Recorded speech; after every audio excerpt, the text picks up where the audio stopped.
மஸ்கெலியாவில் அதிரடி வாகன சோதனை, 28 வாகனங்களுக்கு தற்காலிக தடை. கோக்கிலாய் புல்மோட்டை இணைப்பு பாலம் 2027 வரவு செலவு திட்டத்தில் நிதி ஒதுக்க ரவிகரன் எம்பி கோரிக்கை. நெடுந்தீவு மக்களின் போக்குவரத்து நெருக்கடிக்கு துரித தீர்வு காண்க, ஜனாதிபதியிடம் டக்ளஸ் தேவானந்தா கோரிக்கை. வலிவடக்கில் 5வது வாரமாக தொடரும் போராட்டம், ராணுவ பங்களா முன்பாக காணி உரிமையாளர்கள் ஆர்ப்பாட்டம்.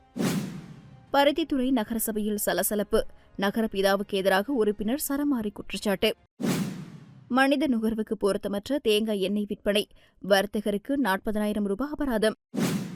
நுவரெலியா தபால் நிலைய இடிதாங்கி திருடப்பட்டதால் மக்களுக்கு அச்சுறுத்தல், சமூக விரோதிகளுக்கு வலைவீச்சு.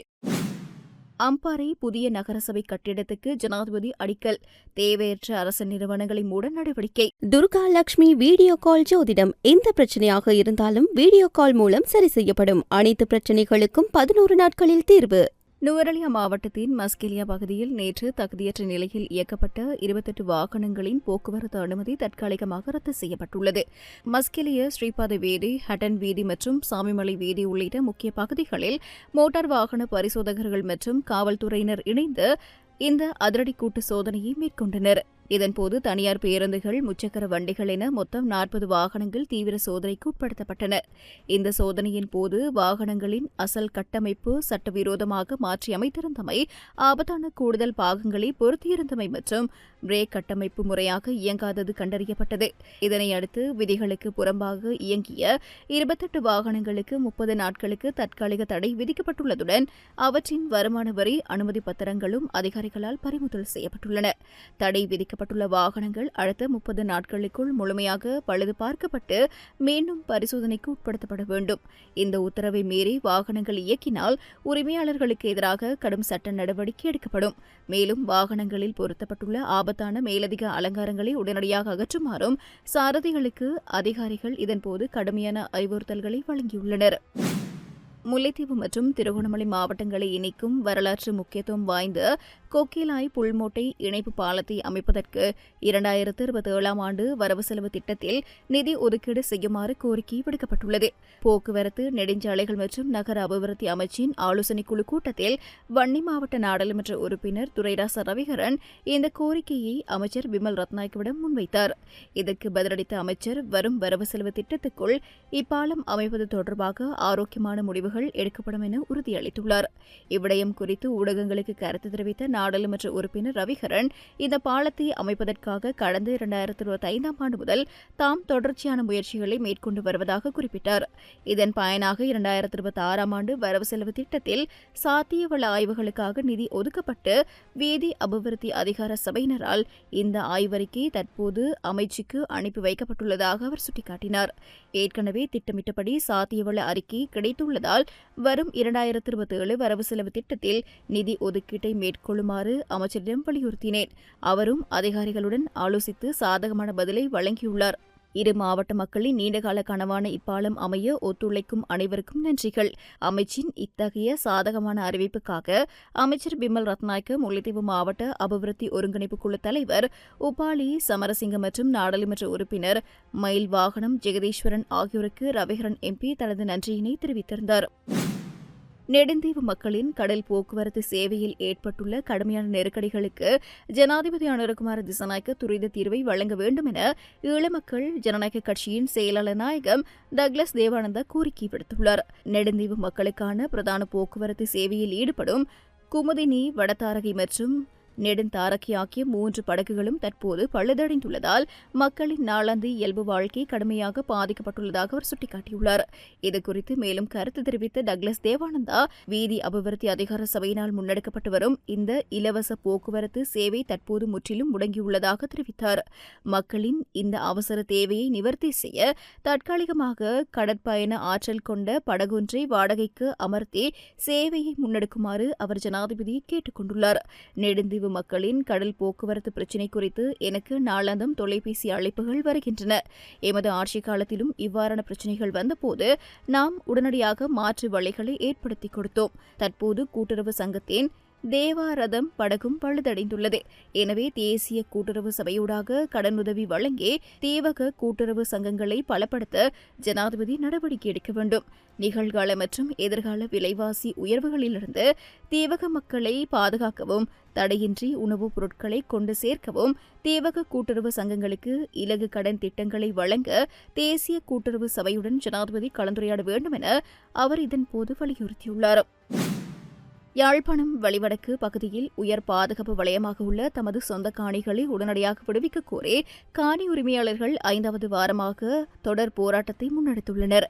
ராணுவத்தினரின் குமோண்ட பங்களா முன்பாக திரண்ட மக்கள் பதாதைகளை ஏந்தியவாறு கோஷங்களை எழுப்பி அமைதி போராட்டத்தில் ஈடுபட்டனர். வலிவடக்கின் 249, 256, 248, 251 மற்றும் 255 ஆகிய கிராம சேவையாளர் பிரிவுகளைச் சேர்ந்த மக்கள் கடந்த 1990ஆம் ஆண்டு ஜூன் மாத காலப்பகுதியில் எந்தவித வசதிகளுமின்றி தமது சொந்த இடங்களிலிருந்து வெளியேற்றப்பட்டிருந்தனர். யுத்தம் முடிவடைந்து 17 வருடங்கள் கடந்துள்ள நிலையிலும் பாதுகாப்பு தரப்பினர் இன்னமும் அந்த பகுதியிலிருந்து வெளியேறாததால் அவை உயர் பாதுகாப்பு வலயங்களாக தொடர்கின்றன. தமது பூர்வீக காணிகளை சுமார் 651 ஏக்கர் நிலத்தை விடுவிக்குமாறு பல வருடங்களாக போராடி வரும் மக்கள் தீர்வு கிடைக்கும் வரை ஒவ்வொரு வெள்ளிக்கிழமையும் இந்த போராட்டத்தை நடத்த தீர்மானித்துள்ளனர். நேற்றைய போராட்டத்துக்கு வலிக்கிழக்கு பிரதேச சபையின் தவிசாளர் நிரோஸ் நேரில் வருகை தந்து தனது ஆதரவை வழங்கியுள்ளார்.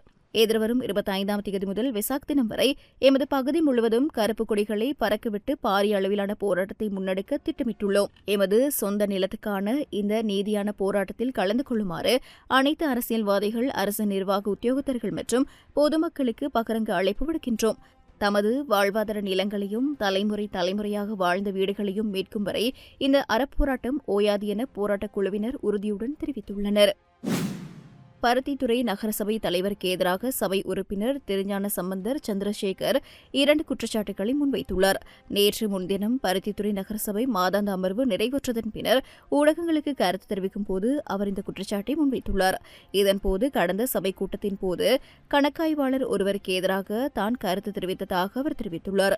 இது தொடர்பாக சபை தலைவரிடம் விளக்கம் கேட்டபோது நகரசபை தலைவர் கூட்டத்தை முடித்துவிட்டு சென்றதாக திருஞான சம்பந்தர் சந்திரசேகர் குறிப்பிட்டுள்ளார். அத்துடன் வடமராட்சி தும்பளை நெல்லண்டை பத்ரகாளி அம்மன் ஆலயத்தின் வருடாந்த உற்சவம் நடைபெறவிருந்த நிலையில் அதற்கான குடிநீர் வசதி மற்றும் சுகாதார வசதிகள் இவற்றையும் நகரசபை செய்யவில்லை என்ற குற்றச்சாட்டுக்களை திருஞான சம்பந்தர் சந்திரசேகர் முன்வைத்துள்ளார். இது தொடர்பாக நகரசபை தலைவரிடம் கேட்டபோது 2 நாட்களாக குறித்த வேலைகள் ஆலய பகுதியில் இடம்பெற்று வருவதாகவும் இதனை ஏற்றுக்கொள்ள முடியாது என தெரிவித்ததாகவும் கூறப்படுகிறது. மட்டக்களப்பு களுவாஞ்சிக்குடி பொது சுகாதார பரிசோதகர் பிரிவிற்குட்பட்ட வர்த்தக நிலையம் ஒன்றில் மனித நுகர்வுக்கு பொருத்தமற்ற முறையில் விற்பனைக்காக வைக்கப்பட்டிருந்த 286 கிலோகிராம் தேங்காய் எண்ணெய் அதிகாரிகளால் கைப்பற்றப்பட்டு அளிக்கப்பட்டுள்ளது. குறித்த வர்த்தக நிலையத்தில் விற்பனை செய்யப்படும் தேங்காய் எண்ணெயின் தரம் குறித்து அந்த பகுதி பொதுமக்களால் சுகாதார பிரிவினருக்கு புகார்கள் வழங்கப்பட்டிருந்தன. இதன் அடிப்படையில் பொது சுகாதார பரிசோதகர்கள் அடங்கிய குழுவினர் நேற்று வெள்ளிக்கிழமை அந்த வர்த்தக நிலையத்தில் விசேட அதிரடி சோதனையை முன்னெடுத்தனர். இந்த சோதனையின் போது கடுமையான துர்மணம் வீசக்கூடியதாகவும் நிறம் மாறிய நிலையிலும் எந்தவித சுட்டு துண்டுகளும் இன்றி 18 கேலன்களில் களஞ்சியப்படுத்தப்பட்டிருந்த 286 கிலோகிராம் தேங்காய் எண்ணெய் கண்டுபிடிக்கப்பட்டு அதிகாரிகளால் பறிமுதல் செய்யப்பட்டுள்ளது. இதனையடுத்து களுவாஞ்சிக்குடி பொது சுகாதார பரிசோதகர்களால் வர்த்தக நிலைய உரிமையாளர்களுக்கு எதிராக நீதிமன்றத்தில் வழக்கு தாக்கல் செய்யப்பட்டது. பொதுமக்களின் ஆரோக்கியத்தோடு விளையாடும் இத்தகைய வர்த்தகர்களுக்கு எதிராக தொடர்ந்து கடுமையான சட்ட நடவடிக்கை எடுக்கப்படும் என சுகாதார பிரிவினர் எச்சரித்துள்ளனர். நுவரெலியா நகரின் மையப்பகுதியில் அமைந்துள்ள வரலாற்று சிறப்புமிக்க பிரதான தபால் நிலைய கட்டிடத்தில் பொருத்தப்பட்டிருந்த விலைமதிப்பற்ற இடிதாங்கி மற்றும் அதன் செப்பு இணைப்புகள் திருடப்பட்டுள்ளதாக போலீசில் முறைப்பாடு செய்யப்பட்டுள்ளது. கடந்த ஏப்ரல் மாதம் 10ஆம் திகதி பதிவு செய்யப்பட்ட இந்த முறைப்பாடு தொடர்பில் தொல்பொருள் திணைக்களத்துக்கும் அறிவிக்கப்பட்டிருந்தது. இதன் அடிப்படையில் நுவரெலியா மாவட்ட சிரேஷ்ட போலீஸ் கண்காணிப்பாளரின் வழிகாட்டுதலின் கீழ் போலீசார் மற்றும் தடவியல் நிபுணர்கள் அடங்கிய விசேட குழுவினர் நேற்று தபால் நிலையத்துக்கு நேரில் சென்று தீவிர விசாரணைகளையும் சோதனைகளையும் முன்னெடுத்தனர். நுவரெலியாவின் பழமையான இந்த கட்டிடத்தின் கடிகார கோபுரத்தில் மின்னல் தாக்குதலிலிருந்து பாதுகாக்கும் நோக்குடன் இந்த அறிவியல் கருவி பொருத்தப்பட்டிருந்தது. இடிதாங்கிகளில் பயன்படுத்தப்படும் செம்பு போன்ற உலோகங்கள் கருப்பு சந்தையில் அதிக விலைக்கு விற்கப்படுவதால் சமூக விரோதிகள் இதனை இலக்கு வைத்து கொள்ளையடித்துள்ளதாக சந்தேகிக்கப்படுகிறது. பொதுமக்களின் பாதுகாப்புக்கு அச்சுறுத்தலை ஏற்படுத்தியுள்ள இந்த துணிகர திருட்டு சம்பவம் குறித்து நுவரெலியா போலீசார் பல்வேறு கோணங்களில் விசாரணைகளை முன்னெடுத்து வருகின்றனர். அரசாங்கத்துக்கு பாரிய நஷ்டத்தை ஏற்படுத்தி வரும் 31 தேவையற்ற அரசு நிறுவனங்கள் எதிர்காலத்தில் முழுமையாக மூடப்படும் என ஜனாதிபதி அனுர்குமார் திசாநாயக்க தெரிவித்துள்ளார். அம்பாறையில் அமைக்கப்பட உள்ள புதிய நகரசபை கட்டிடத்துக்கான அடிக்கல் நாட்டு விழாவில் கலந்து கொண்டு உரையாற்றும் போது ஜனாதிபதி இதனை குறிப்பிட்டுள்ளார். மகா சங்கத்தினர் மற்றும் ஏனைய மத தலைவர்களின் ஆசியுடன் ஆரம்பமான இந்த நிகழ்வில் கிழக்கு மாகாண ஆளுநர் பேராசிரியர் ஜெயந்தலால் ரத்னசேகரவினால் தயாரிக்கப்பட்ட பெயர் பலகையையும் ஜனாதிபதி திறந்து வைத்தார். அடிக்கல் நாட்டு விழாவை தொடர்ந்து நடைபெற்ற சம்பிரதாயபூர்வ கூட்டத்தில் நாட்டின் தற்போதைய பொருளாதார நிலை மற்றும் அபிவிருத்தி திட்டங்கள் குறித்து ஜனாதிபதி விரிவாக பேசினார். இந்த நிகழ்வில் திகாமடுள்ள நாடாளுமன்ற உறுப்பினரும் பிரதி அமைச்சருமான வசந்த பியதிச உள்ளிட்ட அரசியல் பிரமுகர்கள், அரசு அதிகாரிகள் மற்றும் பொதுமக்கள் என பலரும் கலந்து கொண்டிருந்தமை குறிப்பிடத்தக்கது. துர்கா லட்சுமி வீடியோ கால் ஜோதிடம் எந்த பிரச்சனையாக இருந்தாலும் வீடியோ கால் மூலம் சரி செய்யப்படும். அனைத்து பிரச்சனைகளுக்கும் 11 நாட்களில் தீர்வு.